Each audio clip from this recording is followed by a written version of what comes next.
Holly Knight, welcome to the Fiduciary You podcast. Thank you so much for being a guest. Well, hello, Josh. Thanks for having me. I'm really excited to be here.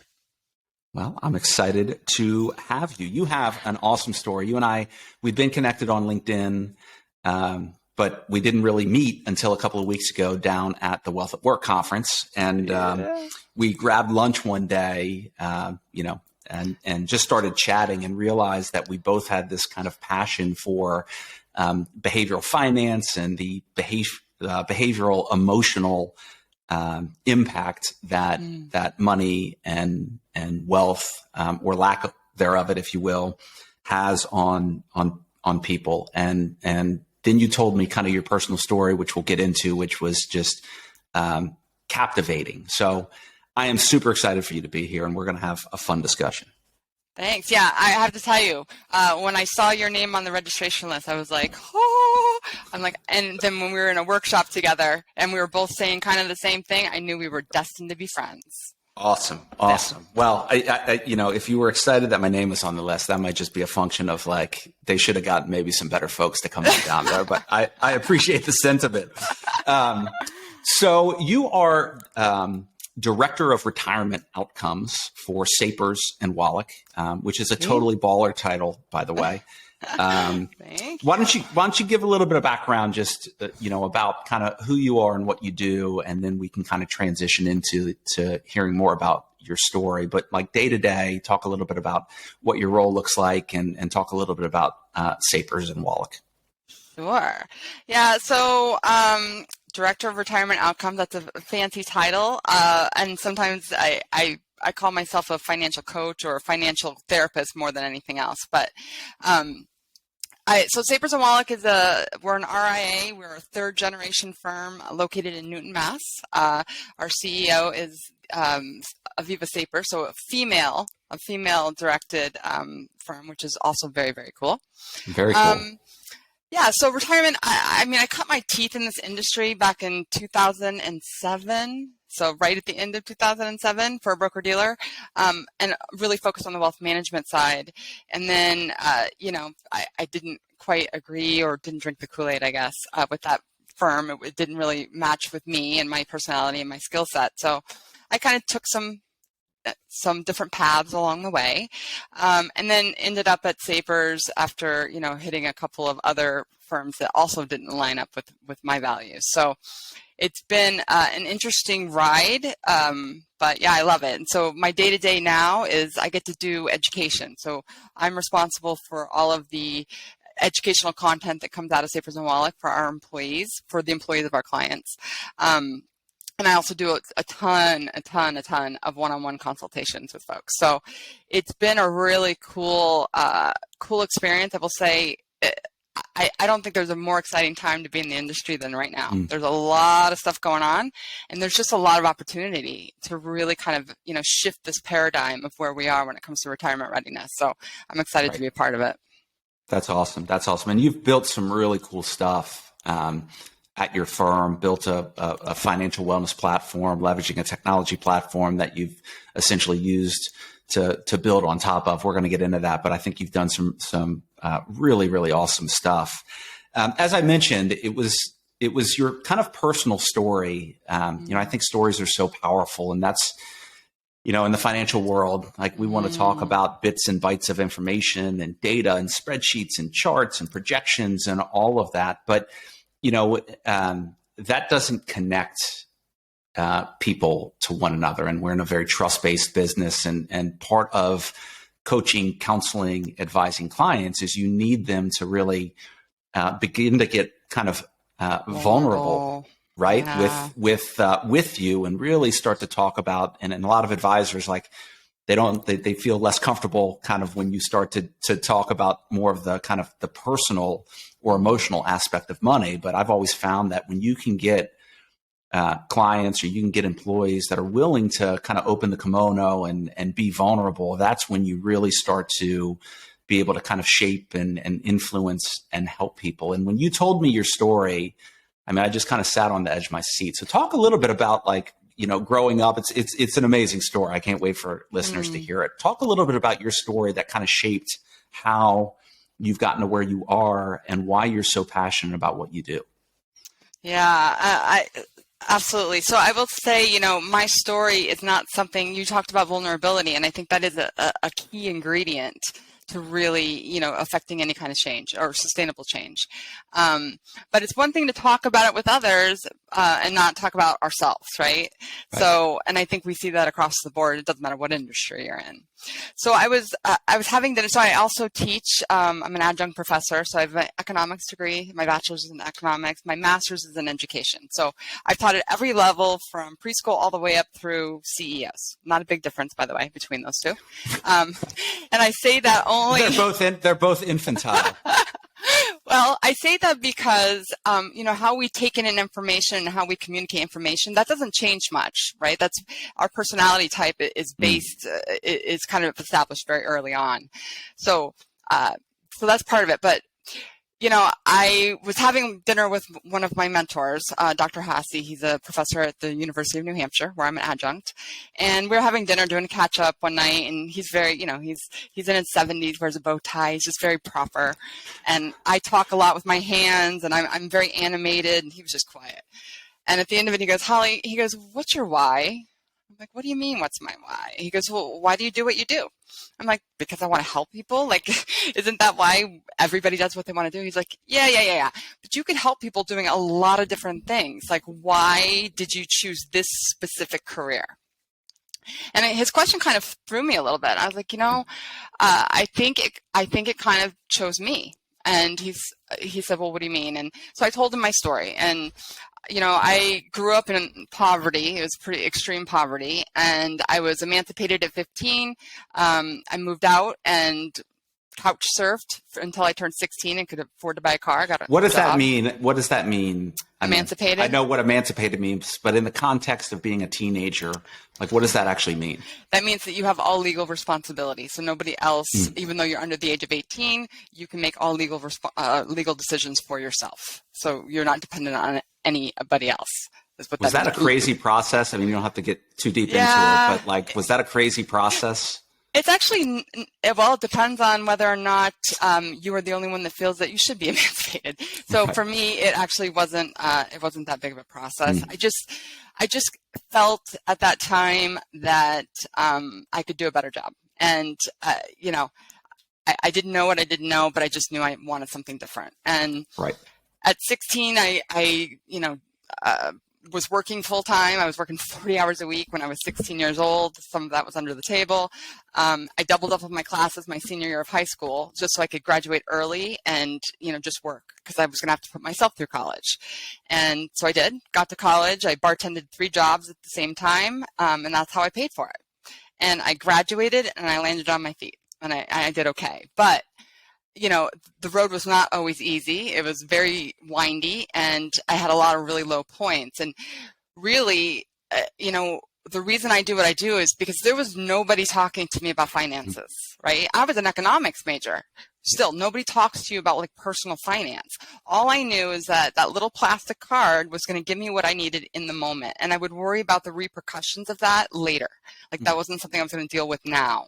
And as you know, because you're in this industry as well, it's, it took me like a decade to get myself out of the hole that I built for myself, right? And so I just, that would have been so helpful. We don't talk about finances early enough. I mean, I just saw a statistic not too long ago that said like 70 to 75% of people today, the first time they're hearing about financial education is through their workplace 401k or 403b plan.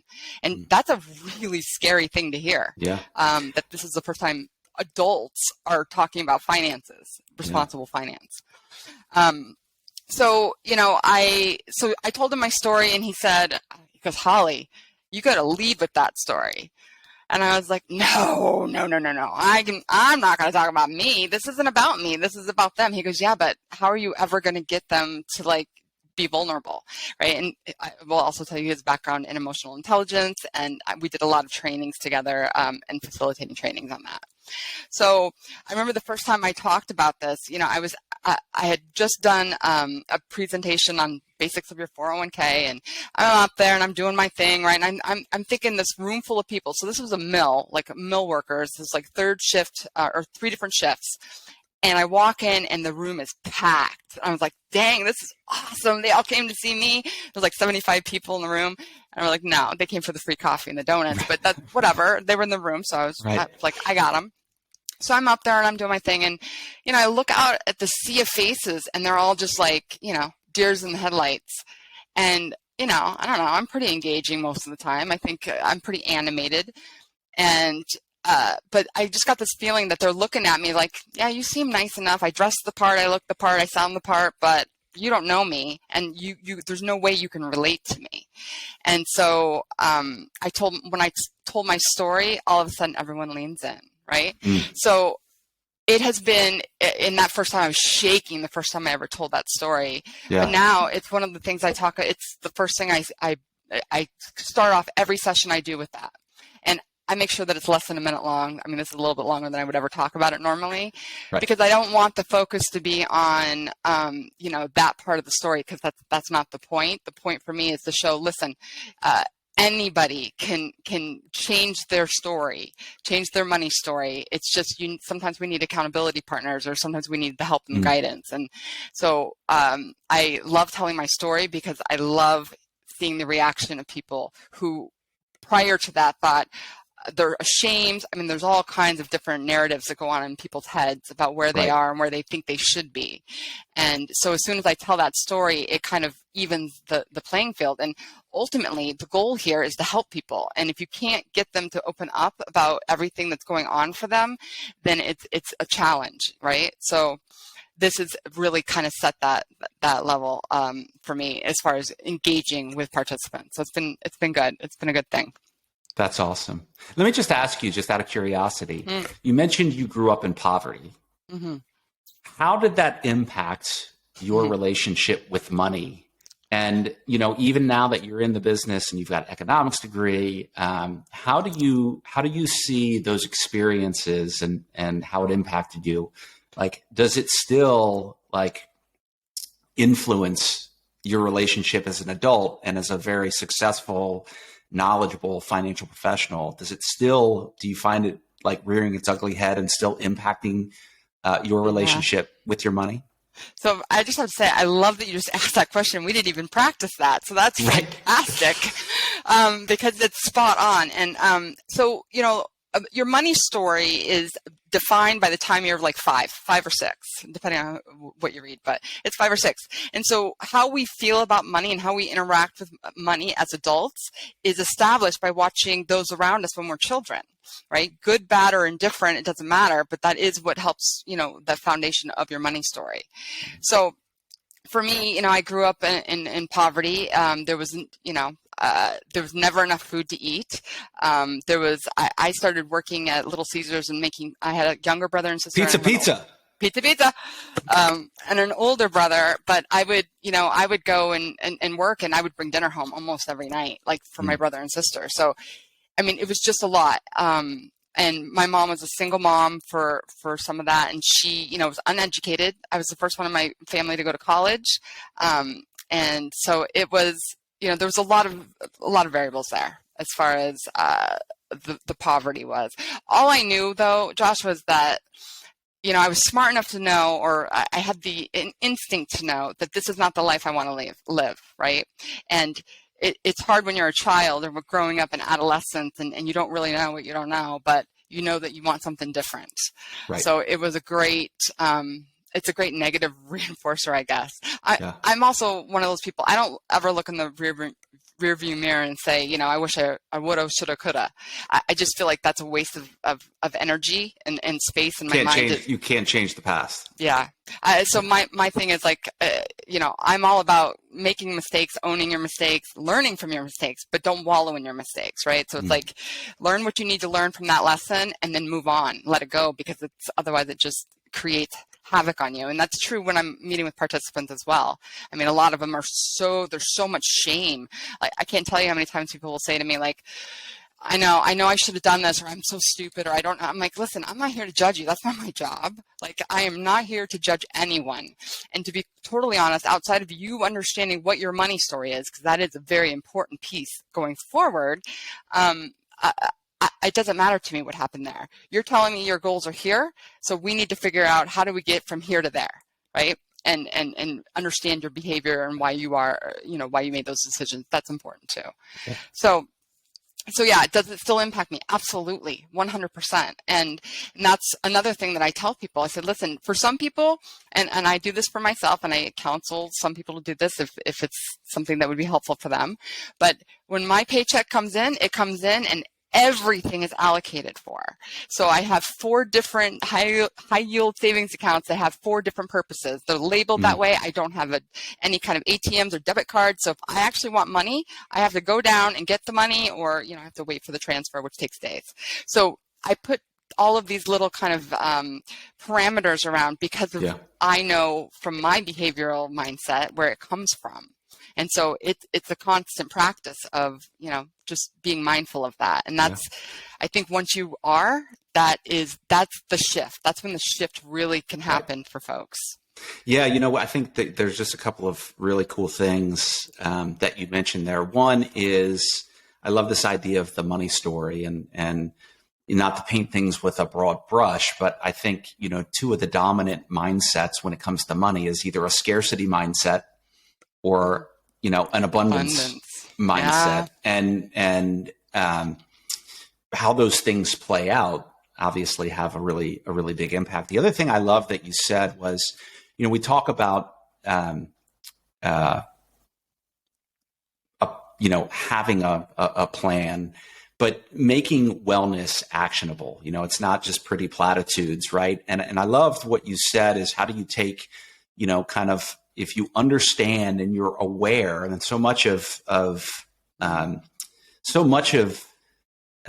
not allowing your mind to sabotage your money, I think, is having self-awareness. Like that. You recognize that you growing up, right, that you went through a 10-year period where you had to do a lot of hard work to dig yourself out of a hole, because it sounds like, you used credit in order, but, and part of that was out of necessity, right? But now understanding that, hey, I dug myself out. It took a lot of hard work. I don't want to go back there. I love the fact that, like, what you've done is you said, I'm going to put in some ways, some guardrails, right? Yeah. I'm going to create these 4 accounts. And in some ways, from a behavioral standpoint, we know about it with automatic features and whatnot with inertia. You've made it like, hey, if I want to buy something on Amazon, it's not as easy as just hopping online and clicking a button, because I'm not using credit cards or even debit card. I've got these 4 buckets. They all have a purpose. The money is allocated. And in order to get that money, I have to overcome some inertia. I got to run out of the bank. I got to get it, or I got to do a transfer that's going to take a few days. I think that's just a brilliant way, based on your self-awareness, to say, what are some of the things that I can put in place that protect me from my my natural bent, but also make it hard enough where I'm creating some friction between my desires and my actions, if that makes sense. Totally. I mean, you think about, like, if you go into Dunkin' Donuts or any restaurant like that, right? Now they have all the calories. It tells you what's in everything. I don't know about you, but, like, I look at that and I'm like, oof, I don't want those calories, but if I didn't see the calories, I would get it. Yeah. Right. So it's a mental, I say that I also lost 125 pounds. I used to weigh 250. And that was, again, but that's your mindset. It's like changing the mindset and tricking yourself into like, sustaining that. So, automation. I mean, that is 100% for me has been the key. Yeah. And then you just track it, let it go. And then you look and you're like, oh my gosh, where did this all come from? So, I do have some clients or some participants, they don't need that. They may need some help with budgeting, or they may need some help with, the path, but they don't have that bend, right? So they don't have to kind of put those guardrails in place for themselves. And that's great. Everybody's different. I don't think one is better than the other. We are who we are, and I totally own that. But yeah, I know I have goals, and I also know that emotionally, like, and there's some people eat, some people shop, some people do whatever, work out. Maybe that's the one I should do more of. But it's like you just know that you tend to do certain things when Right. you're feeling certain ways. So it is so much about emotions, I think, in this industry. Yeah. And I, we talked a little bit about it down in Nashville, and I think we were both on the same page, but I really do believe that 90% of successful financial planning at an individual level is behavioral and not, informational or knowledge. It's I know, like, if I want to lose 20 pounds, like, I know how to lose weight. I mean, I could do a Google search, and I could Right. get workout programs, and I could get, a meal plan. And I know that I probably need to sleep 8 hours a night or more, and I need to drink plenty of water. It's not that I don't know what I should do if I want to lose 20 pounds and get healthier. It's when the alarm clock goes off at 6 o'clock in the morning, I have to overcome my desire to, like, roll over and go back to sleep. And I have to, like, it's so much of it is behavioral. Financial planning is not, for most people, it's not rocket science. We're not curing cancer from an intellectual standpoint, but it's around how do you begin to control your behavior. And I think advisors over the next 5 to 10 years, my personal opinion, need to become experts in behavioral finance and coaching, and understand things like, there's amazing behavioral finance, concepts, whether that's mental accounting or whether that's cognitive bias or, there are, in my latest book, The Fiduciary Formula, I have a whole chapter on it. And there's probably 10 or 15 concepts that people need to be aware of. But the more advisors that can start to understand, and I think teach employees and clients and help them understand themselves, and then come up with those actionable strategies in terms of, like, how do you navigate your natural bent, your money story with your behavior. That's the wave of the future in planning from my perspective. I don't know what your thought is. 100% agree with that. Like, it's I try to only have people on the show that agree with me. 100% agree with you. Yeah, I think listen, I'm an educator. Education runs through my blood. So for me, this is more than just, I can regurgitate factoids to someone and tell them this is what you need to do. But for me, it's like, I would rather them learn it and understand why they do what they're doing. So this outside of behavior, just picking investments. I had a participant a couple weeks ago. She's in her 20s. She was in a target date fund. So we went through all of her stuff. And she's like, I really want to kind of build out my own portfolio, or I want you to help me. I'm like, okay, great. So I gave her like a style box, and I said, here's your choices of investments, and here's the boxes I want you to fill in based on your risk tolerance and where you kind of should be. And she came back from that, and she's like, I have to tell you, I learned so much about like just, what investments were on that particular project. And so I feel like, if you really want to make sustainable change in behavior, it's people don't know what they don't know. So they need the education, they need the knowledge to make those informed decisions. And that's accountability, though. I mean, I won't use any record keeper names, but I will just say this. If you look at all of the record keepers, it doesn't matter, you fill in the blank. All of them have financial wellness programs, right? They all have great platforms. They're huge. And, it's not, they have great talent. They have great resources. They've got scalability. They've got everything they need to be successful. But yet when you look at the actual engagement rate from participants, it's single digits. And in my mind, why is that? It's not because they don't have the talent, the resources, and the money. It's because there's no accountability. It's like, I use this analogy, but it's like, you say you want to build a house, and so you meet with the contractor, you design the house that you want. You're like, great. You show up to kind of see how things are going with coffee, and all of the building materials are there, and the contractor says, okay, go to it, go build your house. I mean, that's crazy, right? We wouldn't do that, but that's kind of what we're asking participants to do. Like, right. here's all the resources for you, now go. And we wonder why they're not doing anything. There's no accountability. And if I don't have to be accountable to someone, then, if I don't know how many calories are in that donut, then I'll get the donut because I don't have to be accountable to it. Do you know what I mean? Yeah, so absolutely. That's huge. Yeah. I think the other thing too, where we I loved what you said there. Like a lot of times we design in the industry, we design these plans to what I would call the highest common denominator, right? Mm-hmm. So, that analogy you used, there is a small percentage of people that would show up at that job site and tool belt on and pick up the hammer. And actually, they'd probably go at it, and even a smaller percentage of that probably would actually be able to build themselves something, yep.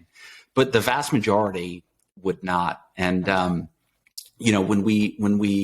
the beautiful thing I think in the industry, and quite frankly, when you start to talk about the behavioral finance element and having been, a co-founder of a firm where we built, a $1 billion retirement or private client practice and a $4.5 billion retirement practice, they are the private wealth industry planning wise actually is well beyond, even though the retirement plan advisory space, and a lot of retirement plan advisors want to get into wealth management. And I've started to say that, we in the industry like to, and I've said this on a podcast before, but we like to make fun of, advisors who we call like two plan Tonys, because they don't have, they only have a couple of plans. They don't really know what they're doing. But I hear a lot of these retirement plan advisors wanting to get into wealth management, thinking it's going to be easy and not realizing like when they're going up against the specialists on the wealth side, like they're going to be like the two financial plan Tonys because there's a lot of complexity around it. But I will say that where I think the retirement industry, one of the areas when it comes down to financial planning is ahead is around the behavioral aspect because of automatic features. Mm-hmm. And, for the person who's totally disengaged, automatic features are I think has been a huge innovation and have really had a major impact. That was one of the most important things we did for our clients back in my former life was getting them to adopt automatic features in a really progressive, forward-thinking way that had an impact on their people, especially those who were really, really disengaged. Mm-hmm. The people who are engaged are always going to figure it out on their own, but it doesn't go the other way around.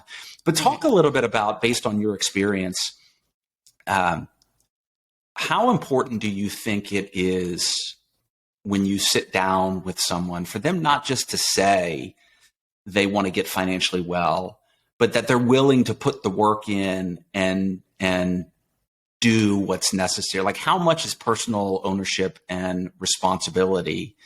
How much does that play a role into people making progress?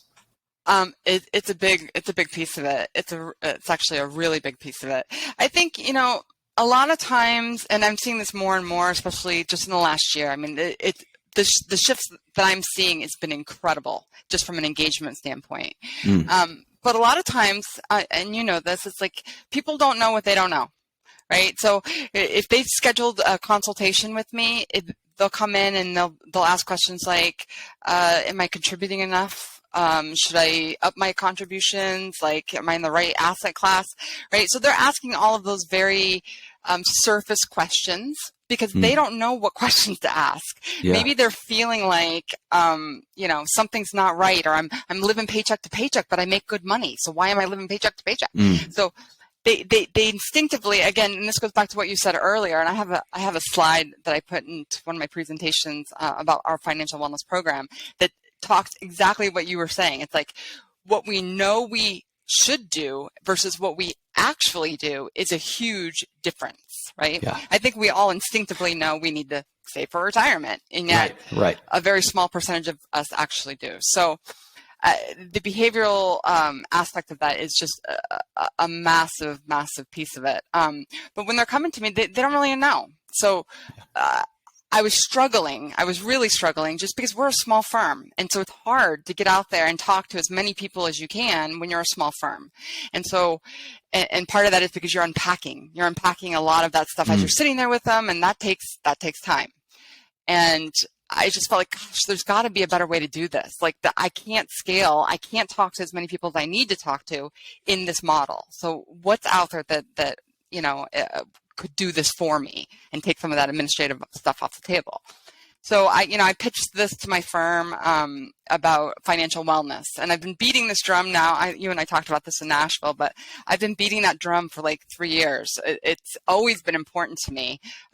But I kind of felt like I was on an island to some degree. I'm like, nobody seems to be hearing or thinking about this the same way I do. I worked for an RIA, and I went in, I did a presentation, and, again, it was like the sea of non-committal faces. And after talking to them, I'm like, what I learned in that one particular session was that they're not contributing more to their 401k, which is why I was there to talk. But because they're paying, for their grandkids' education, they just took out another mortgage on their house. It's like their money is going to all these places that is not helping them for retirement.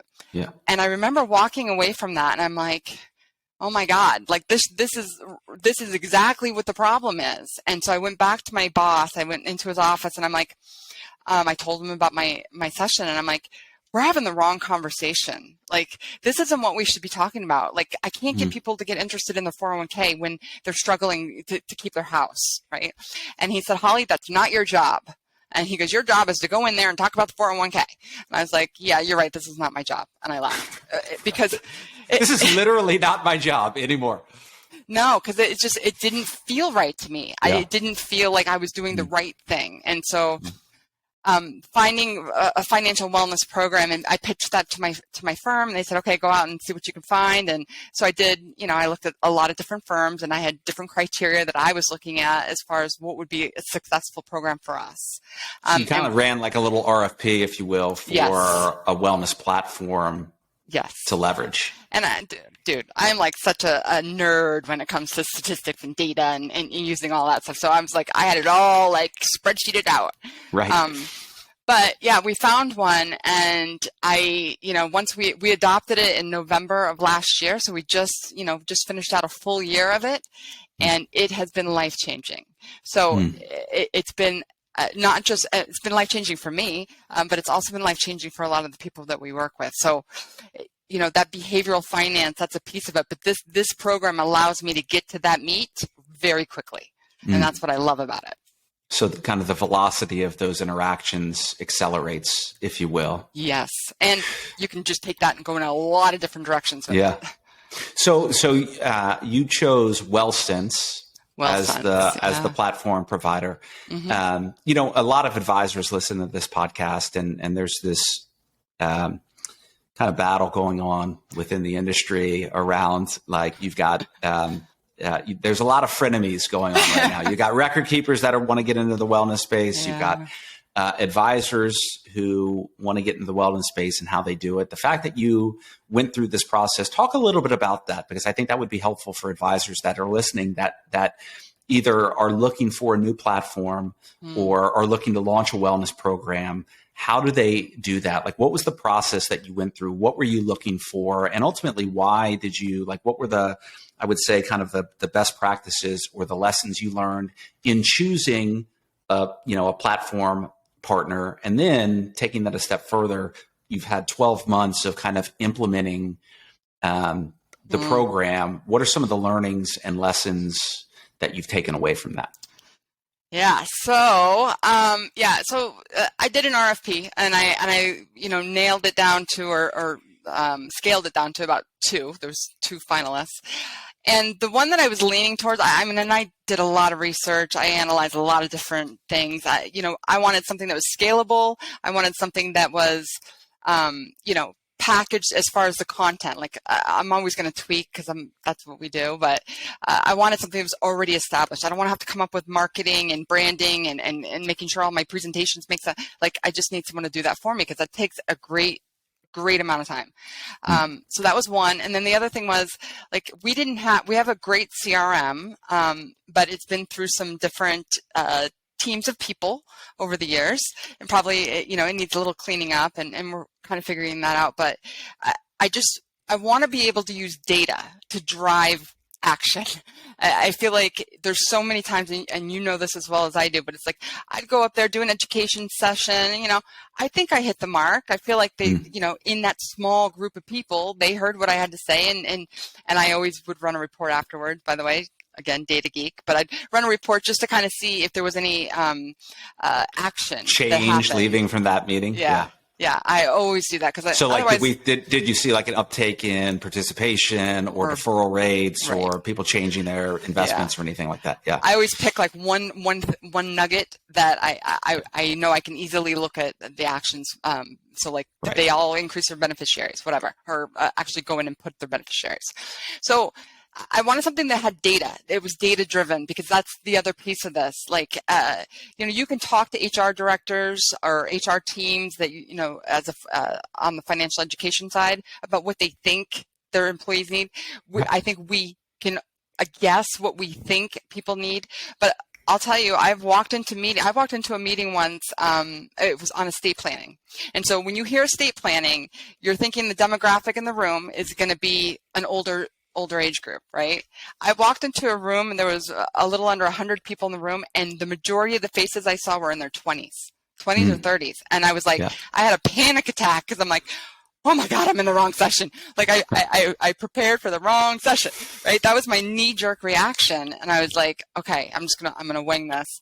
And so, you know, I did my introduction and I said, I have to say, you know, first of all, I'm impressed to see so many young faces here talking about estate planning, but now I'm genuinely curious. Why are you here? Like, and the majority of them said, because I have elderly parents that are, you know, and they're not talking to me about it. So I just want to inform myself.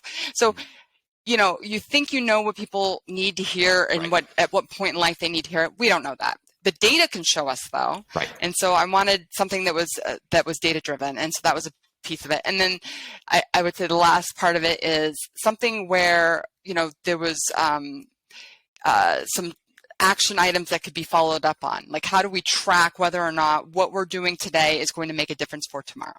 And so that piece of it's been, we're getting to see it right now because it's been a whole year since we've had this program. Right. So that was why those are the things I was looking at. The end result was we picked WellSense for several reasons. One, the person who started WellSense, she's a financial advisor based in Florida, and she ended up selling her financial wellness program to another company, and they rebranded it as WellSense. But I just remember I watched so many videos of her, and like I was engaged. She had me. Like I wanted to work on my financial wellness by listening to her, and so I felt like that. Here is somebody or an entity that thinks about this the way I think about this. And up until that point, I hadn't really found anyone that had. So we launched it, and there was a lot of learning that happened, a lot of learning curves there. But ultimately, I think the biggest lessons that I've learned from that program or from this program is two things. Well, there's probably many things. I'd say 10 things now. The first thing, though, is that I can now very, very quickly identify where I think somebody is and why they're there, right? So, and just to back so there's a diagnosis component, if you will, right? That it gives you the ability to diagnose before you prescribe. Yes, I can, you know, pretty closely figure out what's going on. But so the whole program, it's based on a 4-minute assessment. It takes 4 minutes to complete this, 4 to 5 minutes. And it is in 4 key areas of your financial life. So it's personal finance, talking about budgeting, savings, emergency funds, things like that. Investment planning, making sure that asset allocation, diversification, all of those big words. And then retirement planning, tax efficiency, things like that, and estate planning. So, and that's where we're talking about insurances and all that. So those 4 key areas, and within each of those 4 key areas are tons of different things that we could be looking at. But, you know, this allows me, they take the assessment and then they get a score, and the score is based from 0 to 100. They get their score and they click on the score, and they can see in those 4 key areas, it's very visual. They can see where they land, right? So I can look at that and say, okay, if I see, you know, that they're mostly like green on estate planning. I know that we're not going to be talking about estate planning because it seems like they've already kind of figured that out. So I'm not going to waste any time on it. And we focus on the ones that they need the attention on. Now, so that's where the velocity comes in. You're not burning cycles talking about things that no. You have you can maybe improve marginally or which aren't important. You're able to dial into the next best step in the area that is kind of the highest priority to the individual. Is that fair? Yes, absolutely. And one of the best questions on there is, what are your top 3 concerns? What's keeping you up at night? So now they're directly telling us. And these are, they pick they're multiple choice.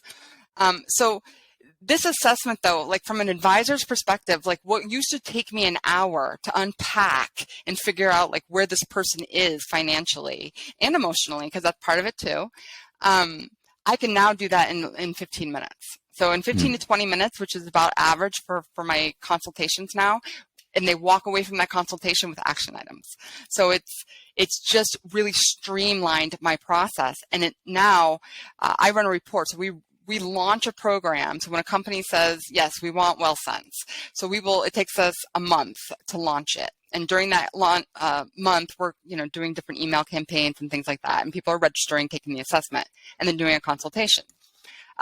One of the greatest things for employers with this, and this is why employers love it, we're taking a lot of administrative stuff off of the table for HR. So it's, and they're on the front line. So these are the folks that are getting the questions. They're the ones that are sometimes being their own wealth counselors and, trying to talk to people. And for the most part, I'll say for all of our clients, they care about their people. They want their people to do well. And it bothers HR teams when they don't do well.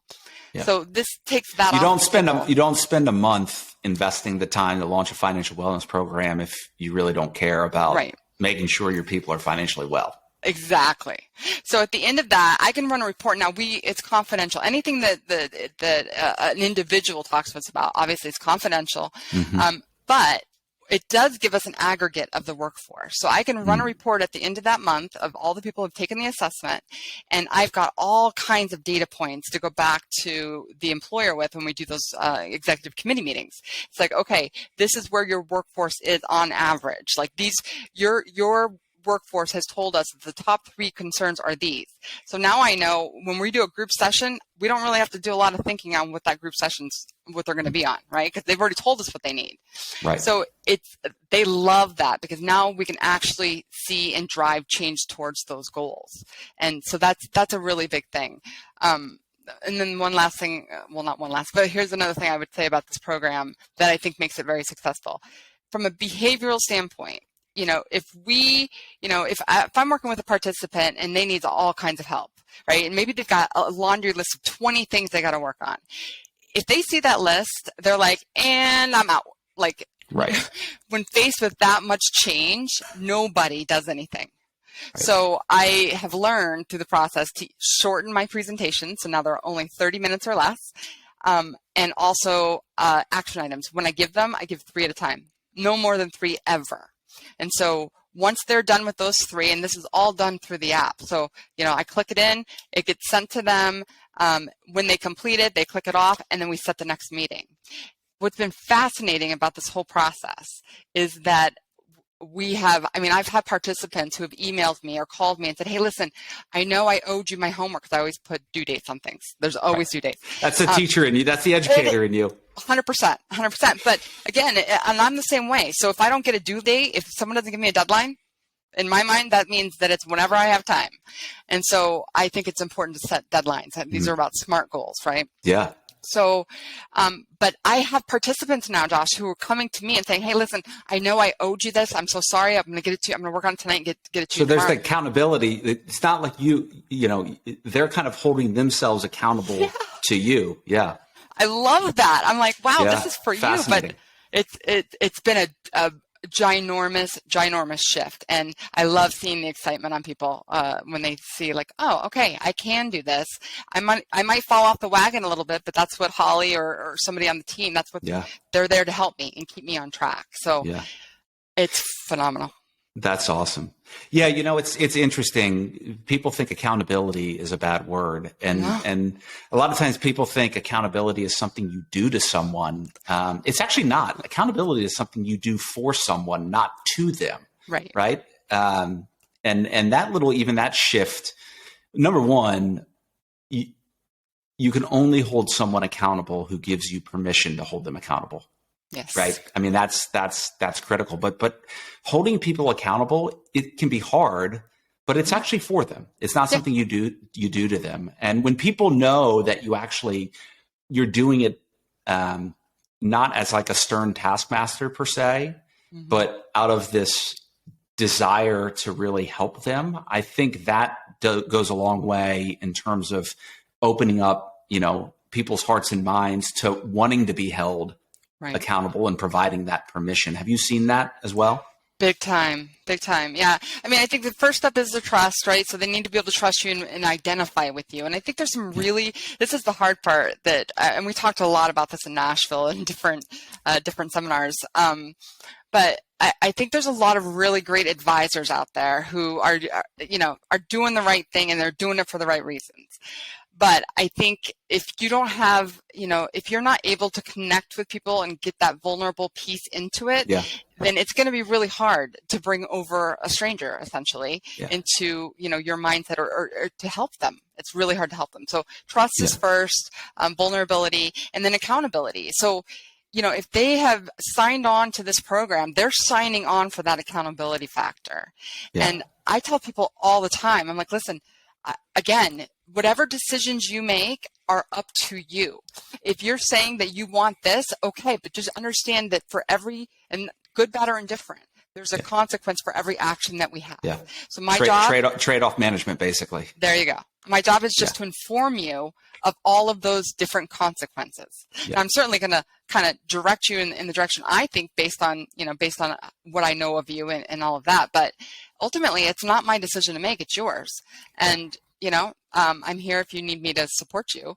But that's what it's about. So they're in. If they're signing up, they're in. So I hold them accountable for it. Yeah. One of my mentors has for a long time said that you have to want what your wants lead to.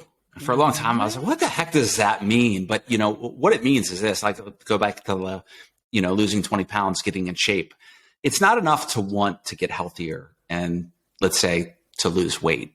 You have to want what those wants lead to. What does that mean? That means that I have to want to go to the gym at 6 o'clock in the morning. I have to want to maybe reduce my alcohol intake.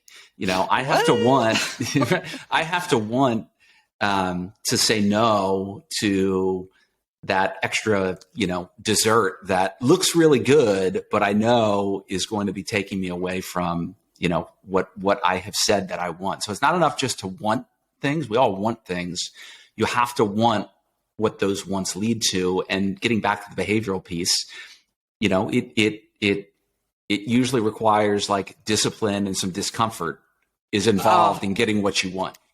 And as humans, we're humans, right? So as humans, we are not designed for delayed gratification for the most part, right? So we're asking people to delay something for any part, for right? anything. A bird in the hand is worth two in the bush, right? Exactly. That's what I'm saying. Exactly.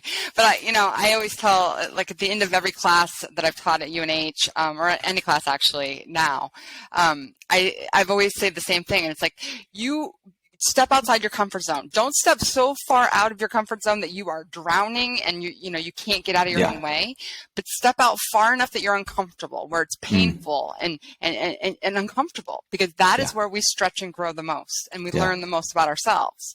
So I put myself through that all the time, and financially, emotionally, with everything. Like, it's really, really important to understand it's okay to be uncomfortable, because you're going to learn something from that uncomfortableness, right? Just don't wallow absolutely.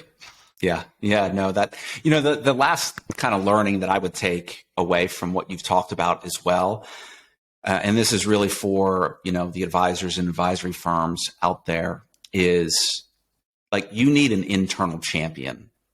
for this. You need somebody who is going like wellness.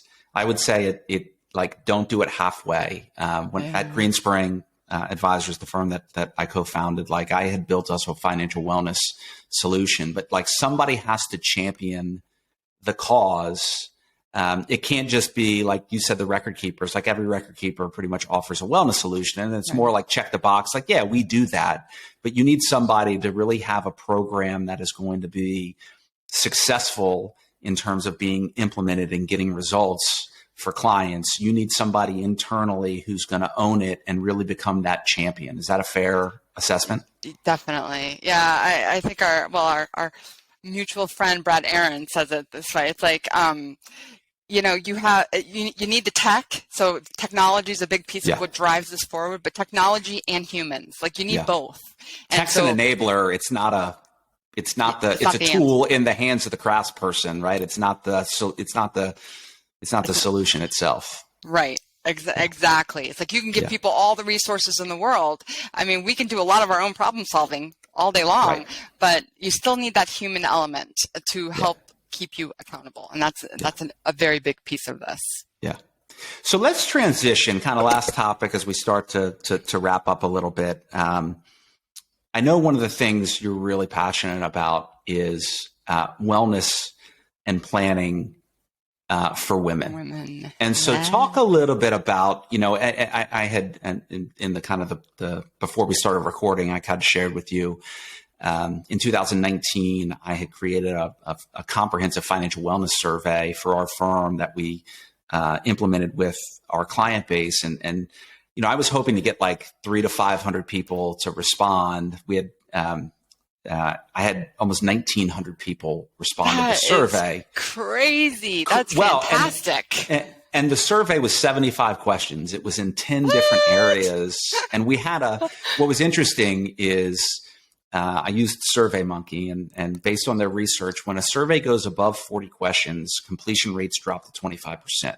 Yeah. I had almost twice the number of questions, and our completion rate was 89%, which was off the charts. But I think it's not because I designed a great survey, but I think it's because this was on the hearts and minds of people. And the way that I designed the survey was it asked these 75 questions, but then I sliced and diced the data between gender, between age and income, because I wanted to see a multidimensional approach. And what was really obviously interesting was the number one, gender and age aside, the most at-risk population was people making less than $50,000. But the second most at-risk population were women making less than $50,000. And women expressed much higher levels of stress than men did. And also were focused on very different things. Men were heavy focused on on investments and retirement, whereas women were much more focused around budgeting, debt management, compensation, stuff like that. So talk a little bit about kind of your passion for helping women become financially well. This is a topic that's near and dear to my heart. So, how much time have we got? No, I'm just kidding. Much time as you need. First, I would say, I also look at things from different lenses, right? And I think that's really important that we don't always have the same lens on. It's important to look at different perspectives. It makes things, a little bit more deeper. The learning's deeper. From a gender perspective, when you think about, I love this analogy. Someone said it a long time ago, and I just love it. I'm like, men are like spaghetti that hasn't been cooked, brain-wise, in how they function and think about things. And women are like spaghetti that's been cooked. It's all jumbled, and you may get to the same place, but and this is a broad stroke because not everybody falls neatly into this box. But for the most part, I would say that's kind of held true, at least in my experience of working with participants. So, and you're right. I mean, women, men tend to look at, charts and data and tables and returns. That stuff is typically more important I don't say more important than to men, but it is a focal point for them. Yeah. And the industry is kind of catered to that. Like I would say up until, in the last few years anyway, it has kind of catered to that kind of mentality. Financial wellness, I mean, go to an executive committee meeting, we weren't talking about education. We weren't talking about financial wellness. And now, in the past year, like it is the biggest piece of what we talk about at every committee meeting now. Right. So, the industry is taking a shift. When it comes to women though, it's, there's a couple of challenges that we face as women that are unique to us, and so one of them is that from an income perspective, although we have improved quite a bit, we're still making less. I think it's 82 or 83 cents to the dollar for every dollar that a man makes, a woman makes, and there's a lot of reasons. I know people are in different schools of thought on why that is. But part of that is, when you look at people leaving the workforce, typically it's women who will leave the workforce at certain points in their career, usually when they're just starting to kind of like build up their career. Mm-hmm. So they take out, so their money's no longer going into retirement, and they're staying home to either care for elderly parents or for children. And, that traditionally has been kind of the roles that they've played. So they're not contributing, which means that their money's not growing for them at the same rate as men. But then B, you look at the fact that women outlive men by 5 to 7 years or 9 years, depending on which data points you look at. We're outliving men, and we have less money. So it's kind of a double-edged sword there. So I think it's really, really important to that needs to happen a lot sooner. But why is that?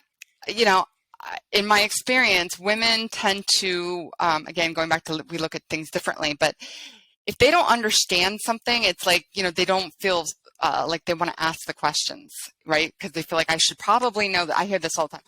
I know I should know this. I'm like, no, you don't necessarily should know this. I mean, right. You know what you know. But, educating women about that much sooner is really important. But the vulnerability piece, that's why a lot of women, and I'm sure you've heard this. We're going to see the largest wealth transfer that the country has ever seen, and it's happening in the next 10 years. And it's going to women, millennial women specifically, because of the dual inheritance, from spouses and parents dying. But so a lot of wealth is coming in that women are going to be managing, and yet they don't know the difference between a stock and a bond, or a Roth and a traditional, why they should do one over the other, or how much money they should have in their account. They don't know any of this because they haven't been part of the conversation, right? So we started, and in those meetings, and just having seen this over the years, and I think a lot of advisors make a major mistake as they sit down, let's just say with a husband and wife, and they don't realize that they don't have the emotional intelligence to realize that, maybe let's say the wife is the one who makes the financial decisions and makes the trains run on time. Yep. They think it's the man. And so they spend all their time in the meeting kind of like talking to the man, not realizing that they're talking to the wrong decision maker. And that just this wall goes up because they haven't done a good, and it's not, it's not like, husband or wife. I think in a lot of ways to make a call it a marriage work successfully financially it really comes down to, in some ways, navigating kind of marriage financial counseling, and making sure that whether it's partners, whatever, are on the same page, that they both know their money stories, if you will, and can have an honest conversation about it, and that ultimately they're selecting goals and outcomes they want to drive, where they're kind of negotiating and horse trading, if you will, so that they're in alignment. But I see a lot of advisors make the mistake of spending 80% of the time talking to the man in a meeting instead of involving and engaging. Or you get men who are in the meeting and they just talk like, they're the one driving the bus, and haven't even like given their significant other the opportunity and the space to have their own opinion. Yeah. I have been a victim. I don't like that word. I've been, that's happened to me. Actually, the very first time I ever sat with a financial advisor, my husband and I sat with him, who, by the way, this advisor ended up pulling me into the business. So we are friends now. But that first meeting, he didn't look at me one time. Yeah. And I'm sure I stopped listening at some point during that conversation because I was like, he doesn't really care what I have to think, so I'm not going to even, I'm not going to listen to him. And so we laughed, and he's like, oh, that was great. That was a great meeting. What'd you think? Like, I'm like, no, thank you. He's like, what are you talking about? I thought he had some great points. I'm like, to you, maybe, but I didn't feel like part of that conversation. And so, and we're in this together. So it feels like we should both be part of it. Yeah. Just as a side note, I watched this happen in front of me on the record keeper side. We were doing a RFP. They're changing record keepers. And it was a huge plan, and it was very well orchestrated, like this whole RFP. And so one of the reps gets up there and does their, 30-minute presentation. Not one time did he look at the HR director, who was a female, right? Mm-hmm. And she, as we all know, you don't have to have 3 letters after your name to be the most important person in a room. Sometimes it's, right. The receptionist who has the most power, right? Yeah. From a leadership perspective. And I spent the whole time, I was fascinated. I'm a behavioral scientist. I love this stuff. And I just watched this kind of interaction, and and I leaned over to my boss. I'm like, they're not going to get this. And it was the right plan or the right record keeper for them. I'm like, they're not going to get it. So they walked out of the room, and we do our little huddle in, right? So, and then he's like, okay, so what did you guys think? And she said, we're not going with them. And I went, why is that? Told you. Nailed it. I'm like, I'm curious. What did you not like about that? She goes, he didn't even address me one time, the whole time. And she goes, and I asked him a question, and he looked at everyone else and didn't even answer my question. I don't want them.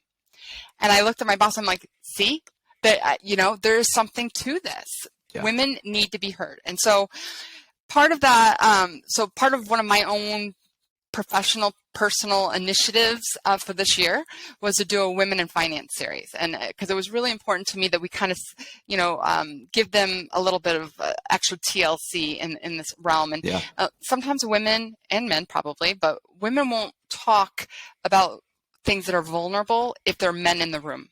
Yeah. And so that's why we kind of did this.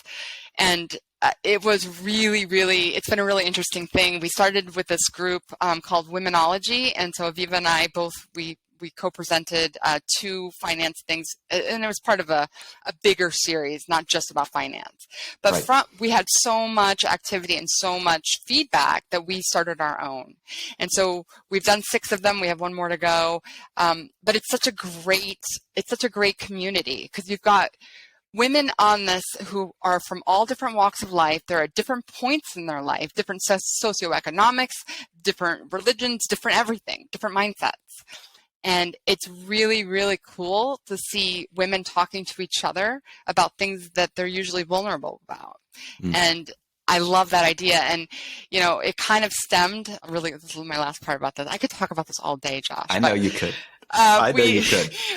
I did and you should. It's important. It's important. I did a session once, and this is kind of like, this is where the women, this is what really was kind of my aha moment. I did a session for, it's a tech company in Boston. This is before COVID. A lot of people, and then I did consultations afterwards. So I had like 15 or 16 consultations lined up afterwards. My first or second person that I spoke to was this young woman. She was in her mid-20s. She's making like, I don't know, $60,000 a year, which is not a lot if you live in Boston. Right. But she was able to save $1,000 a month. She had like 6 months worth of emergency savings. She had no debt. I mean, this girl had set herself up really, really well. And I was joking with him, like, I don't think you don't need me. There's always things we can tweak, but sure. I'm like, I have to say, I am really, really impressed to see someone your age being so involved and so cognizant of what you're doing and mindful of your goals. Can I ask you, like, what drives you? What's your money story? And so she had a money story, and she said, I really want to take control of this, and I don't want that power to be given to anybody else. I want to understand it. The problem was I didn't have anyone around me who to talk to about it. And women like to talk to other women about stuff like this. So she went to the HR director and asked for a stipend, a monthly stipend, which she got. And she started a women finance club at their company. That's awesome. And so they have she set very concrete rules, and the rules were like 3. So 1, you talk about what's bothering you, Like, what's bothering you right now? What do you need to work on? Where are your pain points? And people give feedback. The second one is, you talked about X last month. What did you do differently? Or what roadblocks did you? So now this is the accountability, right? And then the last one is, how are you feeling? Because that emotional piece is big for women. And a lot of decisions that get made are made based on how they're feeling about things. And so it was just fascinating to me. That day, I had about 4 other women who all said the same story. And so I'm thinking to myself, wow, here you've got a group of women who are really engaged in their own learning and they want to know this. We should do like a train the trainer program. Like, we should be out there, like, showing them, like, here's the basics and teach it, and then have them go out and be the ambassadors for this. Because ultimately, we learn from each other, and that peer support is huge. And so that was kind of what was driving the women in finance. It's just been really good. And I will tell you, I mean, I've sat with a lot of women lately. I actually just had this happen earlier this week, who, I had a widower, and her husband had just died, and she's older, and she's like, I don't know what to do, and I don't know who to trust. I mean, there's so many advisors, and I don't know what to ask, and I don't know what to look at, and I don't know what to do. And it was just, I could see and feel the fear in her, right? And it's like, that she's indicative of so many other conversations that I've had. And I watched my best friend, this happened to her. Her husband I was with her in the hospital. He was in a skiing accident, and he said, Anna, in the drawer on the desk, there's a key, all the stuff is in there. And she's like, oh, you're fine. He's like, just listen to me. And then he ended up dying on the table. We coached soccer together, so we were very close. But Anna had never looked at finance. She had no idea what their household income was, what they were doing. She just knew that she would use her credit card, go out and purchase the household food and whatever, and he would take care of everything else. If Andy hadn't set it up for her, like, thank God he did that, because usually when you're talking about widowers, I mean, they're already going through something super emotional and hard. The last thing they want to have to do is now figure out finance and like how this all works and how they fit into it. So that's a powerful story. It's near and dear to my heart. I'm a huge advocate for women specifically just because of that. Yeah. Well, as we wrap up, Holly, this has been an awesome conversation. I can't believe this went so fast. I know. I knew this was gonna, when we met down in Nashville, I was like, you have got to come on podcast, and you have not disappointed at all. I usually wrap this up, and I ask guests kind of what their single best piece of advice for ERISA fiduciaries would be, because the whole purpose of this podcast and kind of the Fiduciary You brand, if you will, is to help to teach people to be better ERISA fiduciaries, whether that's a retirement plan committee member, or whether that is an advisor, whether that is someone else in the retirement kind of ecosystem that's in support of retirement fiduciaries. So what would be your single best piece of advice? I would say, for the advisors that I've talked to who are interested in my story or interested in financial wellness, but they're like, I'm not really sure if this is the right fit. Can I do this? I mean, I've talked to a lot of advisors since Nashville who have called me up about financial wellness specifically. I think I've said this before and I'll say it again. It's like, I think when you do the right thing and you're authentic about it, the money will always come. Right. And so, setting up a financial wellness program, if you can't scale it for yourself, you can't handle that yourself, partnering with somebody, doing something, because it's important, and it's going to be, I think, in my opinion, the driving force for actually changing the situation we're in as far as retirement readiness is concerned. I don't think that's going to happen without holistic financial wellness, not just basics of your 401k. So I think that's a really important thing. And then when you do that, you're doing the right thing for the employees. You can check off all your compliance boxes, but also it's going to help you grow your business. I mean, I talk to people all the time who typically speaking, you can kind of answer, or help them along just as a participant in a plan. Then you run into complexities, or as they, start growing assets or growing their wealth, they have, they get married, they have children, they're, all kinds of things that happen during life's path. When they need someone to talk to about finances or financial planning, or maybe they're at a point now where they need financial planning on a wealth management side, who are they going to go to? They're going to go to the people that have been holding their hand through this process the whole time. Yeah. And I think that's a big thing, and you have to kind of be mindful of that. But again, if you do the right thing for the right reason, the money will come. Yeah, I think that's great advice. And, there's growing your business. The flip side of that is the only way you grow is you retain, right? I always use the analogy like a coffee cup. Like if I pour coffee in a coffee cup and I poke a hole in the bottom, if coffee is dripping out the bottom, in order to keep that coffee cup full, I got to make sure the rate at which I'm pouring coffee into the top is, exceeds the rate at which it's coming out of the bottom. And so, when you can engage and you have employees, is something that I had our team do a lot, was just at the end of these meetings, like, hey, just if you found value in it, make sure to drop HR a line or whatnot. If you've got employees that are going back to, HR and saying, man, Holly is so awesome. I love this wealth sense. It's really hard to have another advisor. Like, companies are going to be much less inclined, I think, when employees are happy, to want to go ahead and make a change. So growth isn't just about retention. It's, it's top line, but it's also bottom line as well. And I think engaging, like you said, number one, this provides tremendous value to American workers. And as an industry, we have to figure out a way to scale planning to the masses, to the 97% of people who typically fall outside the realm of being an attractive prospect to, an advisory firm. So I think that is awesome advice, and I appreciate it. I feel like you are inside my head sometimes. You say these things, I'm like, that's exactly what I was going to say. But yeah, I agree with all of that. I can't even, I'll just my stamp on that. It's this is a fun business to be in. I mean, we're in a business where we get to really actually help people. And I know there's advisors out there who are doing this because of the money or because of whatever. But I got to believe the majority of people actually do want to help. And, I think it's our responsibility as an industry to move this needle, because people don't know what they don't know, and it's our job to help them. So, absolutely. So where can people stay connected with you? Like, what's the best place if somebody wants to reach out to you, they want to get in touch, they want to stay connected, find out what you're up to? What's the best way for them to do that? So my email is, it's easier. I'll just do education@sapers-wallach.com. So it's SAPERS-Wallach, WALLACK.com. I've got a good radio voice. You do have a good. I was just going to say, you've got a good radio voice. I've got a good radio face. Oh, you've got a good radio. You've got a good radio voice.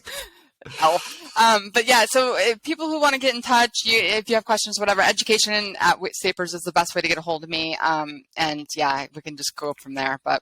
Or LinkedIn as well. LinkedIn. Yeah, I'll put both of those in the show notes so that people can connect with you. Yeah, right. And there's no video, right, Josh? Like, we're looking at each other right now, but you can't see my funny faces on video. Or is that going to be on video? This is video. This is Fiduciary You podcast is coming into, like, we're forward thinking. Like, this is moving into video. So, anyways, this has been an awesome conversation. I think you have an incredible story. I think you articulated it and communicated it in a really powerful way. And I just have a ton of admiration for how purpose-driven you are, but also, we talked about it in life, a lot more is often said than actually done. And your ability to be a champion for wellness at your firm and do the hard work of going out, finding a solution, but more importantly, implementing that solution for the past 12 months and seeing the outcomes that it drives, like, that is a huge accomplishment. And so kudos to you. Thank you so much for thanks for having me. And I'm super, super happy that our paths crossed and connected. And I think I need you on my personal board, my board of advisors, to kind of help me figure out some stuff. You got a great marketing mind. Great. I would love that. So, well, thank you so much, and great combo. Awesome. Thanks, Josh.